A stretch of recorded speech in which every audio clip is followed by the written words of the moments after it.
Good evening students, माय self Mrs Sushma सांगले. आज आपण इयत्ता दुसरी गणितचा क्लास घेणार आहोत. तर मराठीचा सिलेबस झालेला आहे. 5 जानेवारीला आपली फायनल एक्झाम आहे. त्या दृष्टिकोनातून आता आपलं काय चालू आहे, टीचिंग चालू आहे.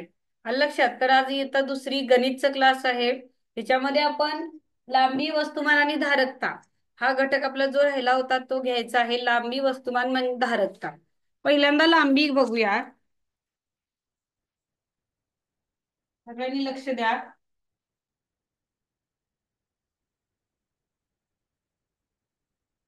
तर लांबी, लांबी म्हणजे काय? फक्त समोर लक्ष द्यायचंय, हाताची घडी घालून. लांबी म्हणजे काय? तर एखादी वस्तू किती लांब आहे हे याचे माप म्हणजे लांबी होय.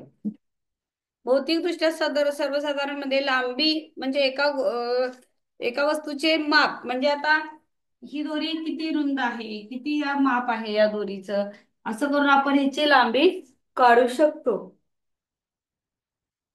आता लांबी मोजण्याचं एकक बघा कोणतं आहे. लांबी मोजण्याचं एकक मिलीमीटर.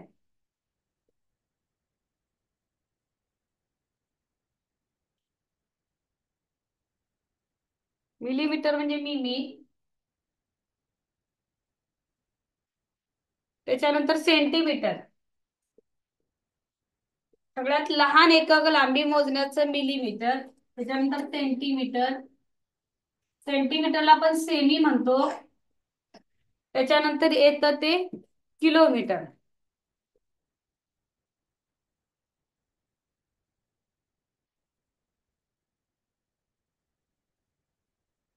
किमी. किलोमीटर म्हणजे किमी. हे लांबी मोजण्याचं एकक आहे. आलं लक्षात? तर तर लांबी मोजण्याचे सर्वात लहान एकक म्हणजे मिमी म्हणजे मिलीमीटर. सर्वात लहान एकक मिलीमीटर आणि सर्वात मोठे एकक आहे ते किलोमीटर. आता हा रस्ता या गावापासून त्या गावाचे अंतर आपण कशातून मेजतो? किलोमीटर मधून मेजतो. एखादं कापडाचं माप जर मोजायचं असेल तर आपण काय मोजतो? सेंटीमीटर मध्ये मोजतो. आलं लक्षात? एखाद्या कापडाचं माप असेल आपण सेंटीमीटर मध्ये मोजतो. एखाद्या रस्त्याचं, 2 गावातील अंतर, रस्त्याचं माप आपण किलोमीटर मध्ये मोजतो. त्याच्यानंतर अ, आता ह्याच्यामध्ये जे माप होतं ते बघा कसं आहे. 100 सेंटीमीटर बरोबर 1 मीटर, हे सगळ्यात महत्वाचं आहे. 100 सेंटीमीटर, 100 सेमी बरोबर 1 मीटर. जास्ती पट्टी असते बघा 30 सेंटीमीटरची. सेंटीमीटरची ती मोठी पट्टी असते आणि छोटी असते ती 15 सेंटीमीटरची असते आपल्याला. त्यानंतर बघा 100 सेंटीमीटर बरोबर 1 मीटर. 50 सेंटीमीटर बरोबर अर्धा मीटर. 50 सेंटीमीटर बरोबर अर्धा मीटर. आलं लक्षात? 25 सेंटीमीटर बरोबर पाव मीटर. बरोबर पाव मीटर. आलं लक्षात? हे लक्षात घ्या. 75 सेंटीमीटर बरोबर पाऊण मीटर. 250, 1000 मीटर बरोबर 1000 मीटर बरोबर 1 किलोमीटर. 1000 मीटर. आता हे 100 सेंटीमीटर बरोबर 1 मीटर. पण 1000 मीटर, 1000 मीटर बरोबर 1 किलोमीटर. 1 किलोमीटर बरोबर 1000 मीटर बरोबर 1 किलोमीटर. म्हणजे 500 मीटर बरोबर अर्धा किलोमीटर. आता म्हणतो इथनं 1 किलोमीटर गाव आहे म्हणजे 1000 मीटर आहे. त्याच्यातलं 500 किलोमीटर म्हणजे, सॉरी, 500 मीटर म्हणजे अर्धा किलोमीटर. 500 किलोमीटर म्हणजे अर्धा किलोमीटर. 750 मीटर बरोबर पाऊण किलोमीटर. हे लक्षात ठेवा. सगळ्यात लांबीचं सगळ्यात लहान एकक मिलीमीटर, सगळ्यात मोठे एकक किलोमीटर. 100 सेंटीमीटर बरोबर 1 मीटर आणि 1000 मीटर बरोबर 1 किलोमीटर. आता त्याच्यानंतर वस्तुमान. भौतिकदृष्ट्या आपण एखाद्या पदार्थाचे वस्तुमान अर्थात त्या पदार्थाचे मोजमाप करतो. हम्म. तर पदार्थामध्ये सांगवलेले माप एकूण मोजमाप असतं वस्तुमान म्हणजे ते पदार्थाच्या आपण जडत्वावरून करतो. त्याच्यानंतर वस्तुमान हे वस्तुमान सध्या कोणत्याही वस्तुमान पदार्थाचे वजन आपण थोडासा फरक आहे हे काढण्यासाठी पदार्थाचे वजन म्हणजेच तो पदार्थ ज्या गुरुत्व क्षेत्रात असेल त्याला गुरुत्वीय क्षेत्राने त्या पदार्थावर आपण काय करतो, बल लावत असतो. त्या वस्तूला वस्तुमान असे म्हणतात. त्याच्यानंतर धारकता. धारकता हा सुद्धा घटक महत्वाचा आहे. लांबी बघितली आपण.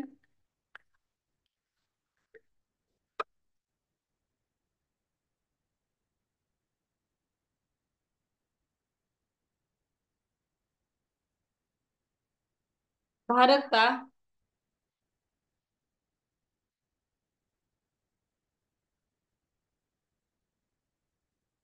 धारकता म्हणजे काय, तर धारकता हे लिटर मध्ये म्हणजे पातळ पदार्थ मोजण्याचे प्रमाणित एकक आहे.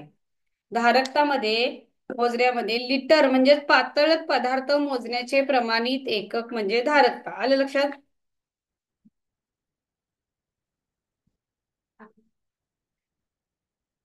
त्याच्यामध्ये 1 लिटर आपण दूध द्या म्हणतो. 1 लिटर म्हणजे 1000 मिलीलिटर.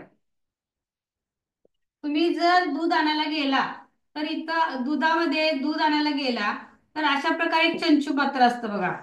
त्याच्यावर लिहिलेलं असतं 100 1000 ml. त्याच्यापेक्षा एक बारकं असतं. त्याच्यापेक्षा एक बारकं असतं 500 ml. आणि त्याच्यापेक्षा एक बारकं असतं ते कसं असतं 200 ml. म्हणजे 700 दूध द्या, 100 ml दूध द्या, 500 ml दूध द्या म्हणजे अर्धा लिटर. हे 1000 ml म्हणजे 1 लिटर. 1 लिटर म्हटलं तर त्यांनी एक माप देतात बघा मोठं. 1.5 लिटर म्हणतात 1 लिटर आणि अर्धा लिटर माप देतात म्हणजे 500 ml देतात. आणि 200 ml आणि 250 ml एक असतं. म्हणजे याच्यामध्ये काय असतं, आपण पाव लिटर म्हणजे 250 ml, पाऊण लिटर म्हणजे 750 मिलीलिटर, हे लक्षात घ्या. आता ह्याच्यावर प्रश्न कसे पडतात बघूयात. म्हणजे आपला गणितचा सगळा सिलेबस होतोय. याच्यानंतर आपण बुद्धिमत्तेचा एक घटक घेणार आहोत. 4 किलोग्रॅम बरोबर किती ग्रॅम? 4 किलोग्रॅम बरोबर किती ग्रॅम? आता चार प्रथम ग्रॅम म्हणजे लक्षात घेऊ. 1 ग्रॅम बरोबर 1000 ग्रॅम. हा, मग 4 किलोग्रॅम म्हणजे किती येणार? 1 किलोग्रॅम बरोबर 1000 ग्रॅम. मग 4 किलोग्रॅम म्हणजे काय? 4 गुणिले 1000. लक्ष द्या पुढं, 4 गुणिले 1000. म्हणून 4 किलोग्रॅम बरोबर 4000 ग्रॅम. 4000 ग्रॅम. 4 किलोग्रॅम बरोबर 4000 किलोग्रॅम. 60 सेमी वजा 40 सेमी म्हणजे 60 सेमी मधनं 40 सेमी आपल्याला वजा करायचा आहे. बघा 60 सेमी इथं दिलेला आहे, वजा 40 सेमी 20 सेमी. एकदम सोपं आहे. 15 लिटर मध्ये 5 लिटर मिळाले तर किती लिटर होतात? 15 लिटर दुधामध्ये 5 लिटर दूध मिळालं तर किती लिटर होतात?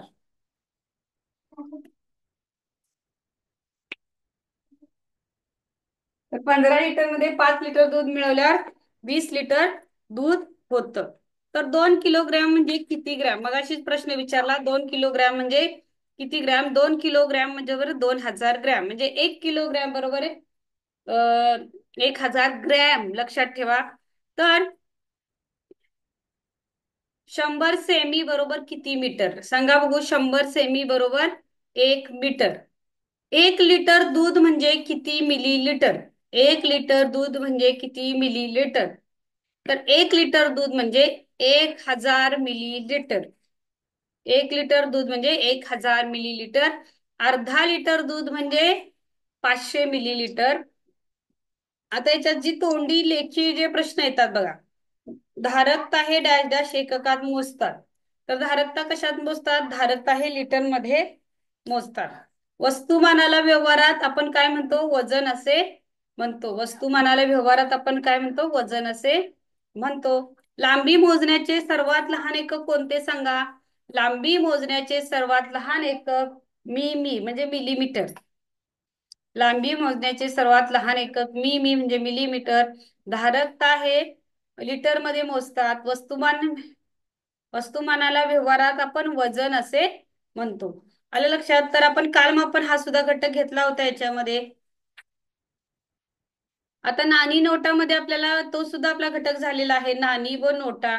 10 रुपयाची नोट, 20 रुपयाची नोट असते, 50 रुपयाची नोट असते, 200ची नोट असते, 100ची नोट असते आणि नाणी 1 रुपयाचं नाणं, 2 रुपयाचं नाणं, 5 रुपयाचं नाणं, 10 रुपयाचं नाणं, 20 रुपयाचं नाणं सुद्धा आता आलेलं आहे.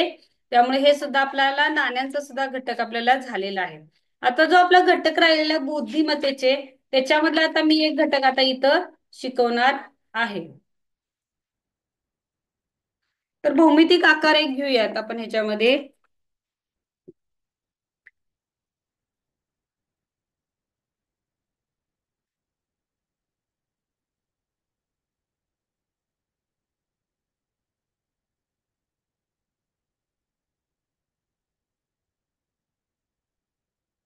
भौमितिक आकार. तर ह्याला आपण बिंदू असे म्हणतो. एका बिंदूतून आपण असंख्य रेषा काढू शकतो. याला बिंदू म्हणतात. ह्याला रेष म्हणतात बघा. रेषा ह्या दोन्ही बाजूला अमर्यादित असतात. ही रेष आहे. ही किरण आहे बघा. हा किरण आहे. किरण हा ज्या बाजूला बाण आहे त्या बाजूला मर्यादित हा किरण असतो. आलं लक्षात? त्याच्यानंतर हा गोल आहे. गोलाला एकच कडा असते.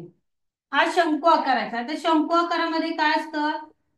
जोकरची टोपी असते. आईस्क्रीमचा कोन असतो. पॉपकॉर्नचा कोन असतो.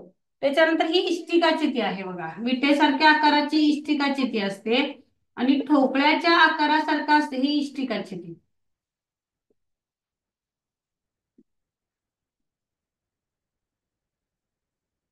आणि घन म्हणजे ठोकळ्याच्या आकारासारखी असतो तो घन असतो. ठोकळा हा घन असतो, लक्षात घ्या. आणि ज्याच्या चारी बाजू समान असतात तो चौरस असतो. ज्याच्या चारी बाजू समान असतात का चौरस असतो. आणि दंडगोल हा सिलेंडर, डब्बा याच्या आकाराचा हा दंडगोल असतो बघा. सिलेंडर किंवा डब्बा, बादली हे दंडगोल मध्ये असतात. चौरस म्हणजे चारी बाजू समान असतात.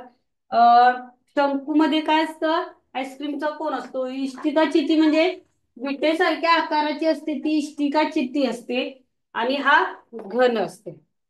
घन हा ठोकळ्यासारखा असतो म्हणून त्याला आपण घन असे म्हणतो. मग याच्यावर आपल्याला ओळखतात की टेबलचा आकार कसा असतो, तर आयता आकार असतो. मग हे आपल्याला सांगता आलं पाहिजे. त्याच्यानंतर बुद्धिमत्तेचे घटक जे आहेत ते आता आपण घेणार आहोत. बुद्धिमत्तेचे घटक.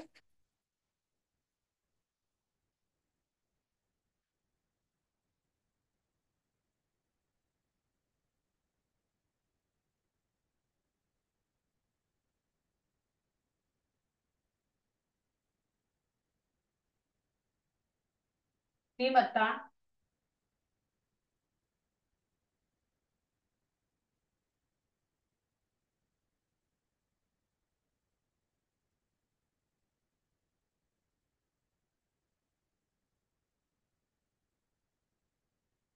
बुद्धिमत्तेचा घटक आहे 44.4 नावात बदल.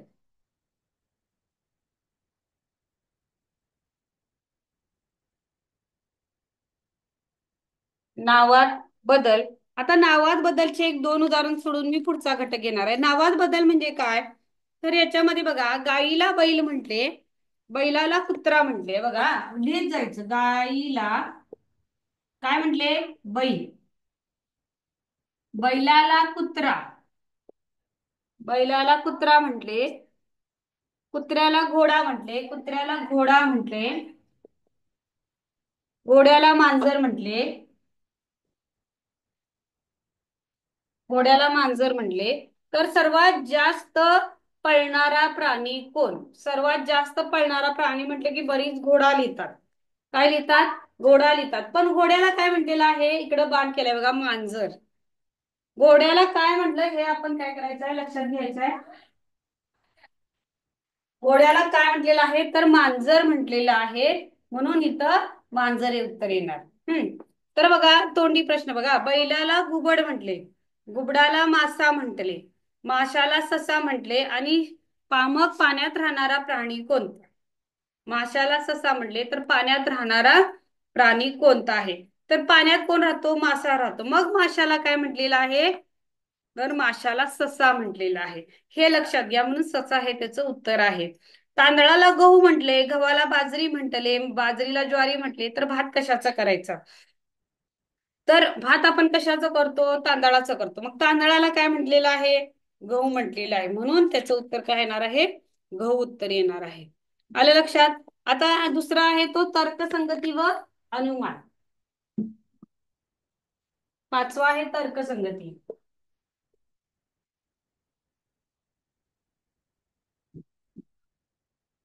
तर्कसंगतीमध्ये अतिशय सोपा आहे.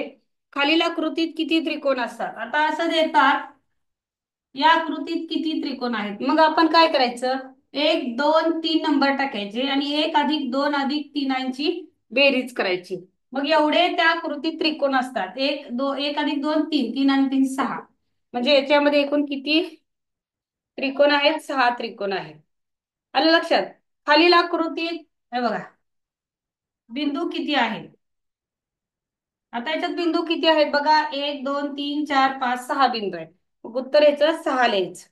वरील चौकोनात त्रिकोण किती आहेत? एकदम सोपं आहे बघा.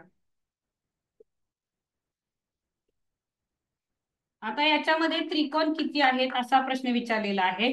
मग आपण काय करूयात? एक दोन, हा मोठा एक तीन चार, इथं आला चार, पाच सहा, मोठा एक सात आणि हा एक आठ. एकूण आठ त्रिकोण आहेत. म्हणजे तर्कसंगती व अनुमान मध्ये सुद्धा आपल्याला काय करायचंय? तर्क लावायचा आहे. कोणत्या गोष्टी कशा प्रकारे असतात. आणि आता पुढचं येतं त्याच्यामध्ये जल प्रतिबिंब.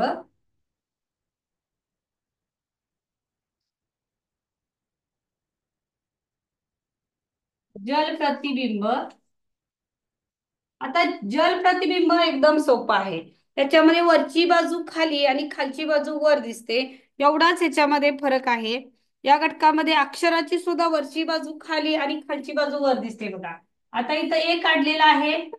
आता हा ए असा दिसणार आहे. म्हणजे वरची बाजू खाली गेली, खालची बाजू वर आली. पाण्यातील प्रतिमा, जल म्हणजे पाण्यातील प्रतिमा. पुढे आहे अशी आकृती आहे बघा. आता ही पाण्यातील आकृती कशी दिसणार आहे? तर ही पाण्यातील आकृती अशी दिसणार आहे.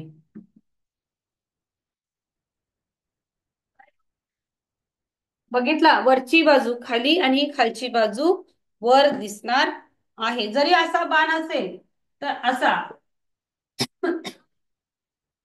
तर हा इकडं बाण असा होणार आहे. अशी बाजू अशी दिसणार आहे. आलं लक्षात? म्हणजे याच्यामध्ये काय आहे? वरची बाजू खाली आणि खालची बाजू वरती दिसणार आहे. त्याच्या उलट आहे ती आरशातील प्रतिमा. त्याच्या पुढचा जो येतो तो आरशातील प्रतिमा. आता आरशातील प्रतिमेमध्ये फक्त डावी बाजू उजवी आणि उजवी बाजू डावी दिसते. आरशातील प्रतिमेमध्ये डावी बाजू उजवी आणि उजवी बाजू डावी दिसते. उदाहरणार्थ हा त्रिकोण आहे. तर याची आरशातील प्रतिमा कशी दिसणार आहे बघा. याची आता ही डावी आहे, इकडं उजवी होणार आहे. डावी बाजू याची कशा उजवी होणार आहे आणि उजव्याची बाजू डावी होणार आहे. वरची बाजू खाली होणार नाही, तर डावी बाजू उजवी आणि उजवी बाजू डावी होणार आहे. असा एक बाण असेल तर ही आकृती कशी दिसणार आहे? इकडं दिसणार आहे, त्याच्या उलटी दिसणार आहे. डावी बाजू उजवी आणि उजवी बाजू डावी ही आरशातील प्रतिमेसाठी दिसणार आहे. आता ही कशी दिसणार? अशी दिसणार बघा. डावी बाजू उजवी आणि उजवी बाजू डावी ही आरशातील प्रतिमेसाठी हा नियम वापरायचा आहे. आलं लक्षात?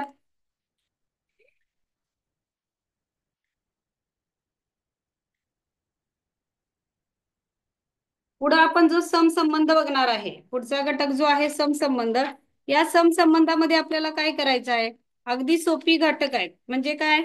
समसंबंधामध्ये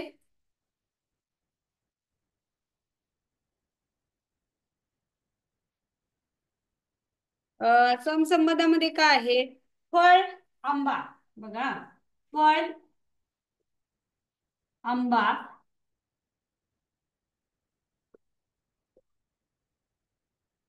तर फूल काय आहे? फूल काय आहे? फळ हे आंबा आहे, फळ हे आंबा आहे, तर फूल काय आहे? मग पर्याय देतात, रिक्षा, सुमन, वास, गुलाब. मग फळाचं नाव आंबा आलेलं आहे, मग फुलाचं नाव काय आलेलं आहे? गुलाब. फुलाचं नाव काय आलेलं आहे? तर फुलाचं नाव गुलाब आलेलं आहे. मग हे समसंबंध त्याच्यामध्ये ओळखायचे असतात. आता वस्तुमान किलो सगळ्यांनी समोर बघा. वस्तुमान हे किलोग्रॅम मध्ये मोजतात, तर धारकता कशात मोजतात? लिटर मध्ये मोजतात. मग लिटर हे उत्तर त्याचं बरोबर लिहायचं आहे. भाकरी भाजतात, तर पुरी काय करतात? तळतात. महिना 30 दिवस, सप्ताह एक आठवडा म्हणजे 7 दिवस. आलं लक्षात? अतिशय सोपं आहे. आंबा गोड लागतो तर चिंच आंबट लागते. आता त्याच्यावर संख्याचा पण समसंबंध असतो. संख्याचा समसंबंध कसा असतो बघा. 4 8, तर 7 किती? 4 दूनी 8, 7 दूनी 14 येणार. लक्षात घ्या, 7 दूनी 14 येणार. तसंच इथं दुसरी काय घेतलेली आहे? 46 48, तर 76 ला किती? मग 46 नंतर 47 48 दोन पुढे आलं. 76 ला काय येणार? 76 77 78 येणार. आलं लक्षात? आता 5 8 20, तर 4 किती? 5 चोक 20, 4 चोक 16 येणार. 5 चोक 20, 4 चोक 16 येणार आहे. म्हणजे हे समसंबंध झाले. म्हणजे समसंबंधामध्ये पाड्यातील असू देत किंवा एखादी संख्या. आता इथं 91 आहे, इथं 19 आहे. मग 71 ला काय येणार? 71 ला काय येणार? 17 येणार. कारण की एक हा उलटा इकडे लिहिलेला आहे, एक पुढे घेतलेला आणि 19 अंक तयार केलेला आहे. आलं लक्षात? मग ते समान पद ओळखणे पण असंच असतं. समान पद ओळखणे एकदम सोपा घटक आहे ह्याच्यामध्ये.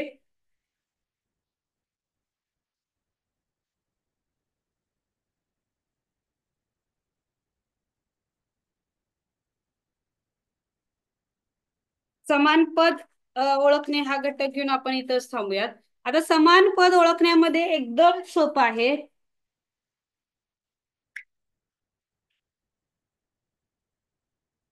समान पद ओळखणे म्हणजे काय? या चित्रात आता हा गोल दिसतो, हा गोल दिसतो. सेम असं पद इथं कुठं आहे बघायचं. इथं बघा, त्रिकोणात गोलात गोल, 1 नंबरचा पर्याय. 2 नंबरचा गोलात गोल, 3 नंबरचा चौकोनात गोलात गोल, 4 नंबरचा आयतात गोलात गोल. मग सेम असं पद कुठं आहे बघा. चौकोनात गोलात गोल, तर 3 नंबरला. इथं त्रिकोणात गोलात गोल, इथं गोलात गोल, इथं आयतात गोलात गोल. पण 3 नंबरचा ऑप्शन हा सेम आहे. आलं लक्षात? पुढे बघा.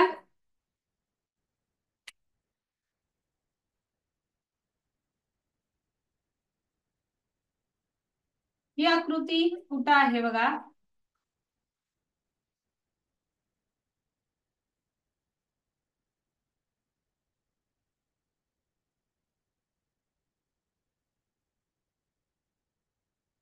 तर ही आकृती समान पदाची कुठं आहे ओळखायचं आहे. तर 2 नंबरला आहे बघा. आलं लक्षात? ह्याच्याला म्हणायचं समान पद ओळखणे. आलं लक्षात?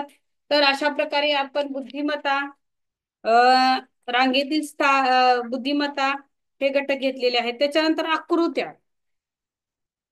आकृत्या एक घटक घेऊया, तो पण सेम असाच आहे. एकदम सोपे घटक आहेत. एका घटकातले 2 2 उदाहरणं घेतली तरी तुमच्या लक्षात येतील. आता इथं गोलात गोल आहे, इथं त्रिकोणात त्रिकोण आहे, इथं चौकोनात चौकोन आहे. मग प्रश्नचिन्हाच्या जागी कोणती आकृती आहे? हा, मग 1 नंबरचा पर्याय गोलात चौकोन, 2 नंबरचा पर्याय आयतात आयत, 3 नंबरचा पर्याय गोलात त्रिकोण आणि 4 नंबरचा पर्याय आहे 2 रेषा. तर समसंबंध आकृती ओळखायची आहे.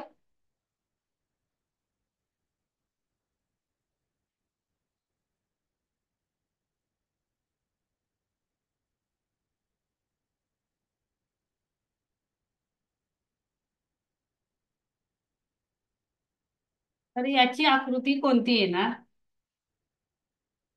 एक नंबरचा पर्याय. दुसरा आहे,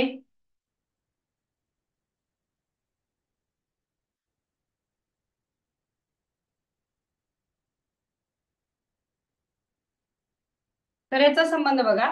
गोलात गोल, त्रिकोणात त्रिकोण, चौकोनात चौकोन आणि हा आहे आयतात आहे. हा आहे आयतात आयत. तर ह्याला अधिक चिन्ह आहे, चार कडे आहेत. इथं चार आहेत, इथं चार आहेत. मग चार कुठं आहेत? इथं 2 नंबरला चार आहेत.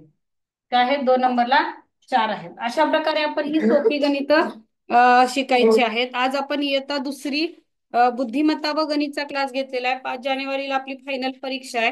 आपण व्यवस्थित अभ्यास करायचा आहे. आपण आता इथंच थांबूया. आपल्या इयत्ता दुसरीसाठी 75 गुणांचा एक प्रश्नपत्रिका असणार आहे. Okay, thank you.